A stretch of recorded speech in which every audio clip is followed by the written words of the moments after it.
Youngsters में cardiac arrest या heart attack का मुख्य कारण है मेंटल स्ट्रेस और शारीरिक श्रम का न होना है। छाती में दबाव, पसीना आना हार्ट अटैक के लक्षण है, तुरंत ईसीजी करें।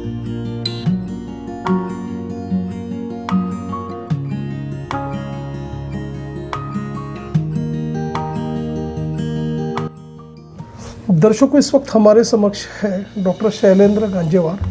आप एक कार्डियोलॉजिस्ट हो। सर, हमारे चैनल्स में आपका बहुत बहुत स्वागत है। Thank you. सर, हम आए दिन देखते आ रहे हैं कि जो कार्डियक अरेस्ट है उसके प्रॉब्लम्स काफ़ी बढ़ते जा रहे हैं। तो आप ये बताइए, क्या उसकी वजह है, किस वजह से ये कार्डियक अरेस्ट बढ़ रहे हैं? क्या कोरोनरी ब्लॉकेजेस की प्रॉब्लम आ रहे हैं? उस बारे में आप बताइए। नमस्कार, मेरा नाम डॉक्टर शैलेंद्र गांजेवार है और मैं एक हृदय रोग तज्ञ हूँ। आजकल हम लोग देखते हैं कि कम उम्र में हार्ट अटैक आने की संभावना ज़्यादा बढ़ गई है। कई सारे लोग उम्र के 30-40 की उम्र में हमारे पास अटैक लेके आ रहे हैं और हमारे लिए सभी के लिए क्वेश्चन है कि ऐसा क्यों हो रहा है।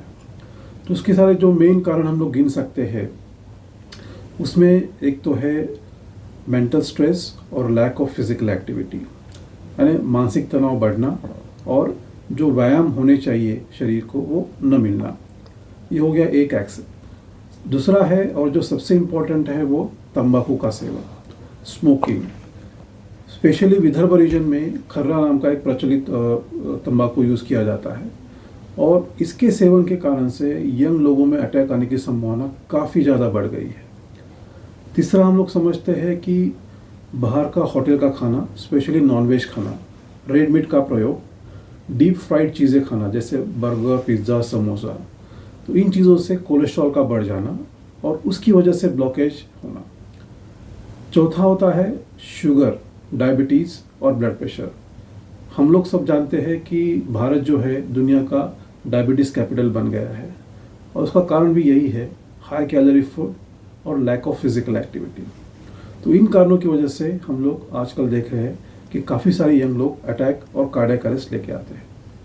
सर, जैसे कि आपने बताया कि यंगस्टर्स में जो सेडेंटरी लाइफस्टाइल जो है, लैक ऑफ एक्सरसाइजेज जो होती है, सर ये भी देखा गया है कि एन वक्त पे यदि वो जिम में जाते हैं, हाई प्रोटीन इंटेक करते हैं, मर्क्यूरी लेते हैं, तो एक्सरसाइज करते करते समय उनको सडन अटैक आता।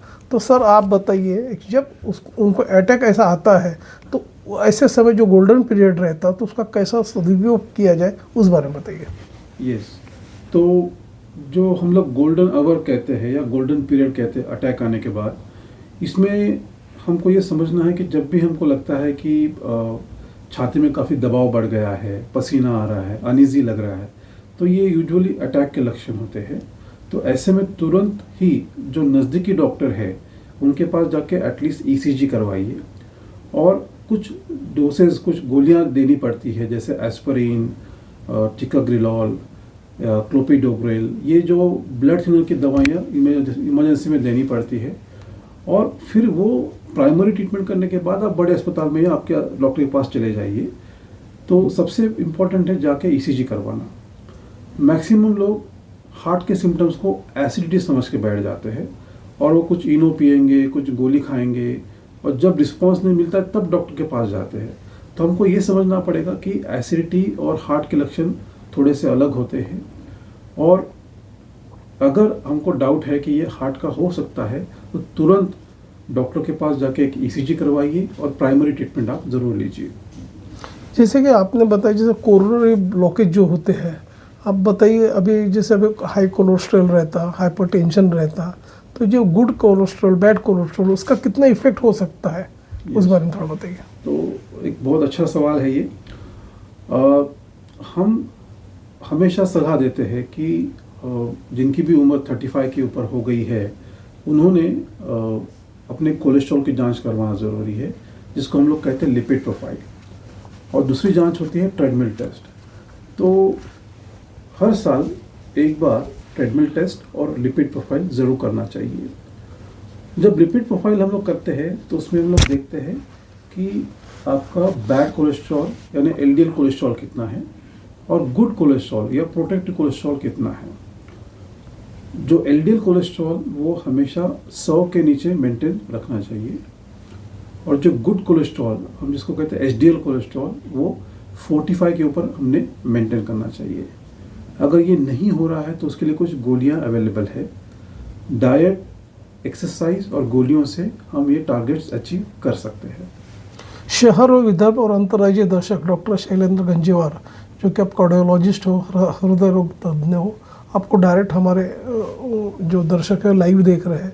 इवन आपका फ़ोन नंबर और एड्रेसेस हमारे स्क्रीन पे फ्लैश हो रहा है, उसे देख के वे डायरेक्ट आपसे संपर्क कर सकते हैं। तो सर चलते चलते आप ये भी बताइए कि जो कोविड जब आया था उसके बाद में इमरजेंसी में जान बचाने के लिए स्टेरॉइड का यूज़ किया गया था। आज भी उसका कुछ ना कुछ इम्पेक्ट है हार्ट पे। तो आप ये बताइए उसका किस तरह का इम्पेक्ट है, थोड़ा उस बारे में बताइए। तो ये अमूमन लोगों को लग रहा है कि कोविड वैक्सीन की वजह से या कोविड के इन्फेक्शन की वजह से ये हार्ट अटैक के प्रमाण बढ़े हैं, ऐसा एक अनुमान लोग लगा रहे हैं। लेकिन इसका जब साइंटिफिक एनालिसिस किया गया और रिसेंटली जो गवर्नमेंट में डाटा पब्लिश किया है, उसमें ये पता चला कि उसका सीधा सीधा कोई संबंध तो नहीं है। हाँ, लेकिन ज़रूर ये कह सकते हैं कि कोविड के समय काफ़ी लोगों को अटैक्स आए थे, क्योंकि कोविड में क्या होता था, वायरस की वजह से इन्फ्लेमेशन बढ़ के क्लॉटिंग की प्रक्रिया बढ़ जाती थी। तो कोविड के समय हमने काफ़ी देखा कि लोग हार्ट अटैक से हमारे पास आ रहे थे। बट आज के डेट में इतने सालों बाद कोविड और हार्ट अटैक का वैसे कोई सीधा संबंध तो समझ में नहीं आ रहा है। जब पेशेंट अपने यहाँ आते हैं ट्रीटमेंट के लिए, तो सर आप ये बताइए कि किस तरह से अभी जैसे मिनिमम जो इन्वेसिव जो सर्जरी जो होती है हार्ट की, तो कम से कम में हो, और किस तरह से state of the art machineries heart के ट्रीटमेंट में अवेलेबल है, उस बारे में आप बताइए।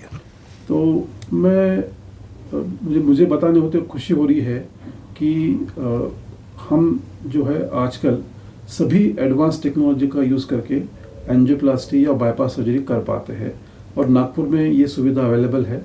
तो जहाँ मैं कार्यरत हूँ, किम्स किंग हॉस्पिटल, हमारे यहाँ पे जो भी लेटेस्ट टेक्नोलॉजी वाली मशीन्स है अवेलेबल है। तो हम कह सकते हैं कि एंजियोप्लास्टी के लिए हमारे पास जो आईवर्स, ओसीटी, रोटाब्लेशन और बडल आर्थरेक्टमी, ये सारी चीज़ें अवेलेबल है। और कार्डियक सर्जरी में आप बात करेंगे तो bypass surgery, minimal access surgery और स्पेशली रोबोटिक सर्जरी, वो भी हमारे यहाँ पे उपलब्ध है।